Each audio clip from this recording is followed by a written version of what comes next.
everyone. I'm here today with Joel, and Joel is one of the key volunteers that helps groom all of the awesome single track trails that we have up here in Cuyuna. So first of all, thank you so much for what you do. We really appreciate it. One of many? Yes, yeah, there are several volunteers, but yeah, we know that Joel spends a lot of time. So about how many hours a week do you think you're out here grooming? I would say, depending on the weather, averaging maybe 10 hours a week. Usually 2 hours every other day or something like that. Okay, yeah, so he's always out here, and you're primarily in the Yaki unit is where you're grooming, right? Yep, that's what I've promised to have completed. Any extra time, and I'll go further, and that would be extra credit or something. Oh, yeah, extra credit. Yeah, that's awesome. A few things here and there. Yeah. And then which trails, just for like people who are here in the summer, if they're wondering which trails in the winter are groomed, which trails do you groom in Yaki? So I groom everything entirely in Yaki. When I'm caught up with the main set of trails, I do snowshoe, timber shaft, and skip, the black skip.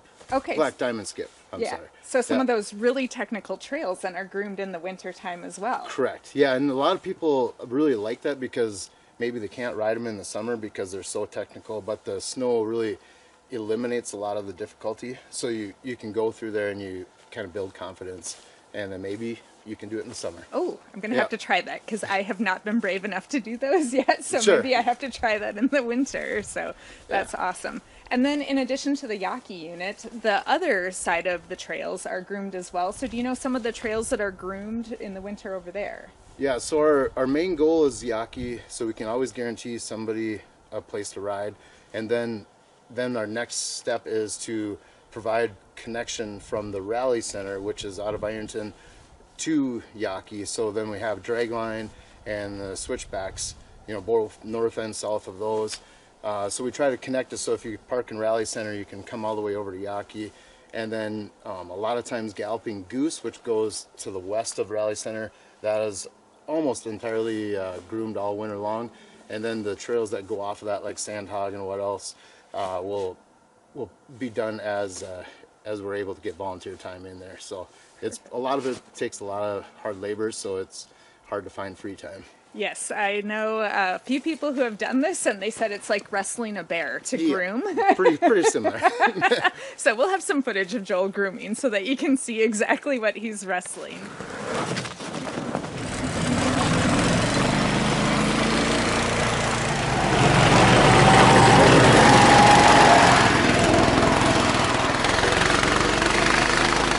And then also the paved trails during the summertime, those are groomed in the winter as well so that you can get from place to place. And then do you guys groom that, or is that the DNR? So the DNR, they've taken over the paved trail grooming, and then also the Sagamore, Klondike trails and whatnot in there, and they do an excellent job. Right now, today, the paved trail is beautiful. You can walk on it, you can bike on it, it's just set up beautifully.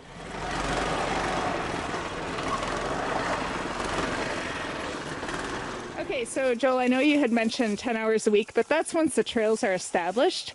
Correct. When you're first getting the trails up and going, how long are you usually out on the trails getting them ready? So we'll get that first snowfall, and it always tends to be a large amount, anywhere from 12 to 18 inches of snow. And it typically comes in as wet snow as well, so it's really hard to manipulate the snow, so it does take quite a few hours. You know, it takes right now for me to do the entire Yaki system, it takes me 2 hours. But in the beginning, like last year, the beginning time, it took me 18 hours to get Yaki groomed. So it really depends on the amount of snowfall. And then, you know, if we're all groomed and we're just coming in, cleaning up 1-2 inches of snow, it takes about 2 hours a pass. But fresh trail is a lot more labor.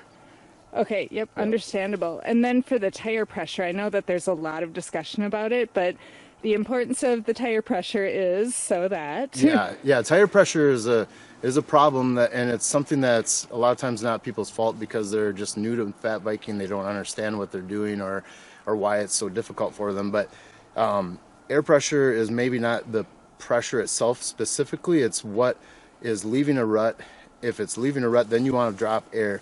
And if you're still leaving a rut, you want to drop air again. You want to keep dropping air until you're leaving maybe a 1/4 inch at the most, maybe a 1/2 inch, but more likely a 1/4 inch or less is the best amount of compression you want on the snow. So if it's more than that, you should let out air. And believe me, you're going to thank me for it. It's so much easier. Instead of fighting back and forth and spinning up the hills, you're going to have traction up and down the hills, around the corners, and you're going to have way more fun. Awesome. Cool. Thanks for that explanation and why it's a benefit for the rider as well. We appreciate it. Yeah. The great thing is the snow base this year seems awesome. Yep. And it looks like we are going to have an awesome season of winter riding up in Cuyuna. For sure. Yeah. Awesome. So again, huge thanks to Joel, all of the crew members, all of the volunteers out here grooming. Definitely come up and experience the winter trails up here. They are a blast. For sure.